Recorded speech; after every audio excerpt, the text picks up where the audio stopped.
Check pa lang yun ah. Check pa lang yun ah. Sipating ko yan. Oy, ito na ito.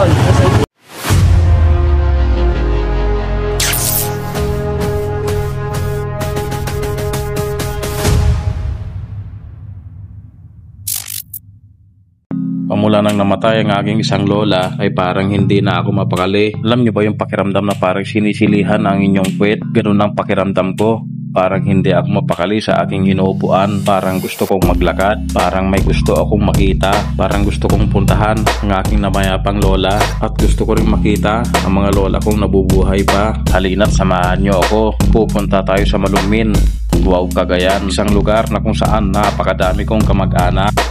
4:30 nga ng umaga nang umalis ako sa Kawayan City, Isabela. Nagahan ko na ang alis para hindi ako abutan ng matinding init at para makabalik rin tayo kaagad kasi marami pa talaga tayong gagawin dito sa Kawayan. Balikan lang naman talaga ang plano ko. Makita ko lang ang mga taong gusto kong makita ay okay na ako. Sa estimate ko mga 2 hours and 30 minutes ang magiging biyahe ko from Kawayan City, Isabela to Malungmin, Wow, Cagayan. Napakaliwanag na nga ng kalsada dito sa Kawayan City, Isabela. Maraming salamat kung kanino mang proyekto ang mga street light na ito. Malaking tulong ito sa mga motoristang katulad ko. Sana lahat ng kalsada dito sa bansang Pilipinas ay maging ganito na rin kaliwanag. Kaso ang problema sa ibang lugar, mga bulsa ata ng politiko ang lumiliwanag. Kanya-kanya sila ng bulsa ng pondo, mga kakangkong. Ewan ko ba bakit may mga ganitong klaseng tao? Sila ang inaasahan ng mga mamamayan, pero nung binoto mo na, hindi naman pala maasahan. Buhay na buhay talaga ang kalsada pag ganito kaliwanag. Habang binabaybay ko nga ang tulay dito sa Aurora, Isabela, ay napansin ko itong 4 wheels na nagpapasikat. Disclaimer lang, hindi naman ako perfectong rider. Pagminsan naman kamote din ako, pero hindi ako bibira ng ganito. Napakadelikado nito, mga kakangkong. Kunting pagkakamali mo lang dyan, pwede kang pulutin sa ilalim ng tulay. Paglagpas ko nga ng tulay ay bumungad naman sa akin napakalakas na ilaw na kulay dilaw na nagmumula sa street light. Medyo masakit sa mata, mga kakangkong. Pero bakit nga ba kulay dilaw ang street lights na yan? Hindi ba't mas mainam kung kulay puti sana? O mata ko lang siguro talagang may problema. Pagdating ko nga dito sa may Malig, Isabela, ay parang nararamdaman kong malambot ang likod na gulong ni Easy Ride. Naramdaman ko kasing biglang gumewang ang likuran ko. Kaya tumabi muna ako saglit para tignan ang gulong ni Easy Ride. Tinignan ko na rin ang gulong sa harapan, pero parehong matigas naman ang gulong. Pero bakit kaya biglang gumewang ang likuran ko? Siguro may nadaanan lang akong uneven surface at gumana ang traction control ni Easy Ride. Or baka naman may biglang sumakay na white lady. Nakakatakot, mga kakangkong. After 1 hour na biyahe ay sumikat na rin ang araw sa wakas. Pwede na rin tayo magdagdag ng konting speed, mga kakangkong. Mahirap kasi magmotor ng mabilis sa gabi kahit pa sabihin mong may street light at meron kang auxiliary light.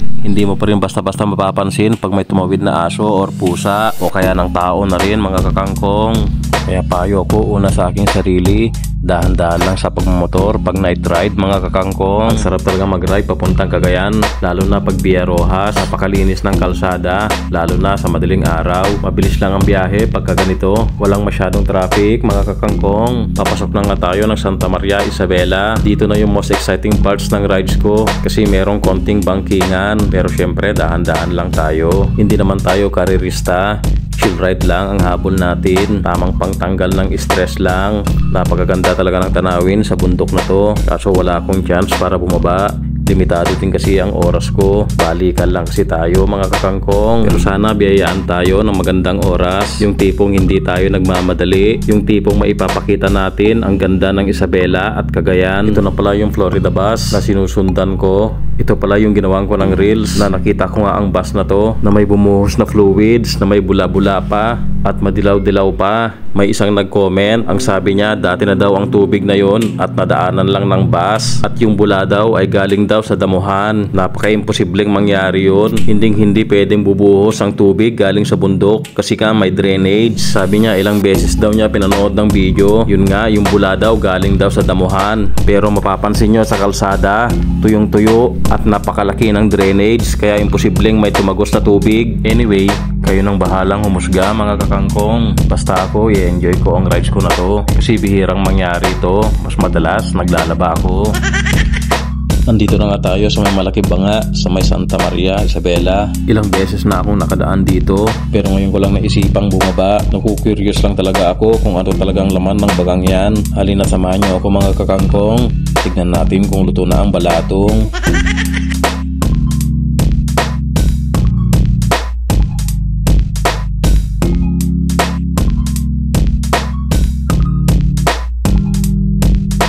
After nga natin makita ng malapitan ng malaking banga ay bumaba na rin tayo agad. At nakita ko nga itong si Uncle na nag-e-ensayo na may hawak na tungkod. Palakas ka Uncle, huwag mawawalan ng pag-asa. Pagpatuloy mo lang yan at babalik ang iyong sigla. Nakapasok na nga tayo ng Tugigaraw mga kakangkong. Yang pakanan na yan ang papuntang sentro Tugigaraw. Since sa Tuwaw ang destination natin, didiretso lang tayo mga kakangkong. Nakarating na nga tayo dito sa may crossing. Yang pakanan na yan yung papunta ng sentro Solana. At ito namang pakaliwa ay ang papuntang Tuwaw, Cagayan.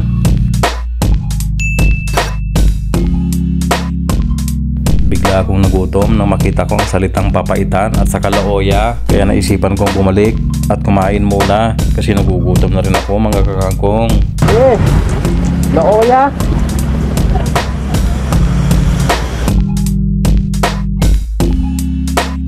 Dito nga pala yan sa may Carlos Eatery sa Magdarulog, Solana. Nagse-serve sila dito ng papaitan, laoya at lutong ulam, only rice at only sabaw mga kakangkong. After nga natin kumain ay umalis na rin tayo kaagad kasi pasikat na rin ang araw. Mahirap mabilad sa araw. Nakalimutan kong mag-sunscreen mga kakangkong. Papasok na nga tayo ng Tuwaw East, Cagayan. Parang kailan lang, rough road pa ang daan na to. Napakalaki na rin ang pinagbago ng lugar na to. Sensado na rin.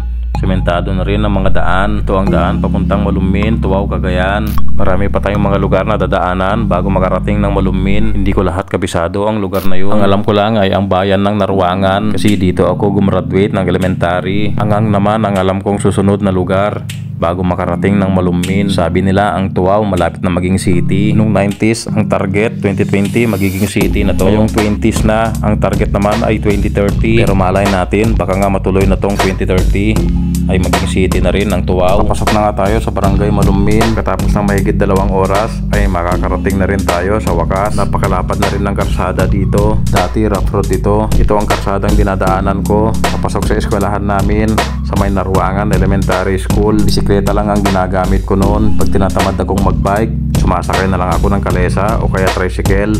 Sa wakas, nandito na nga tayo sa Malumin.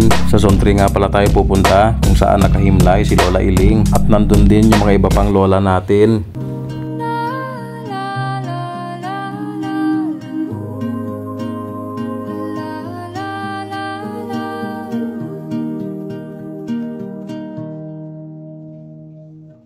Katahakbang sa lupa'y para akong inaalon at nalulunod sa batikos ng mundo sa kung ano lamang ang kaya ko.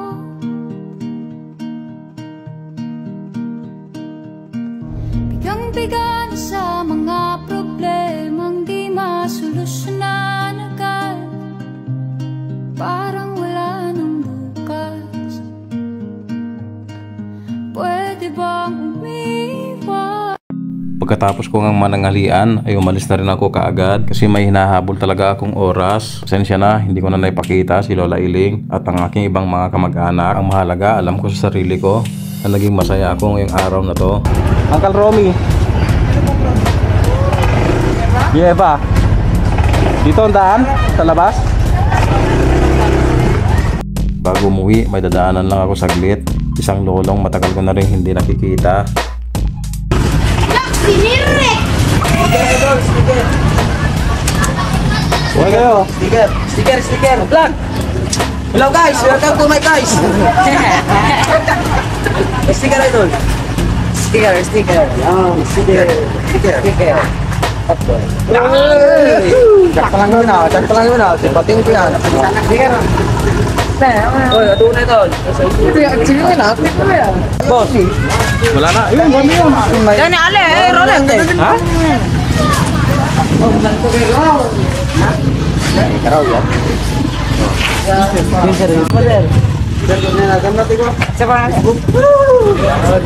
Yunes, alam mo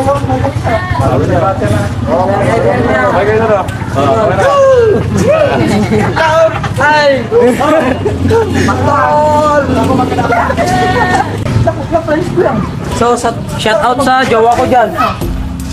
Jowa kong 6. Shout out din sa jowa ko dyan. So, ngayon, off day kami ngayon. So, My name is Allen Vince Vito Ban, 18. Standing, Barangay Malalinta. elementary school. Wala kaming pasok. Kakangkong ng Tugigaraw. Vlog to yun, guys. Vlog to. Ay. Yeah, sama kami sa'yo. Pag nag-follow kami ng message sa'yo. Oo, pwede. Picture ya, picture ya. Tugigaraw.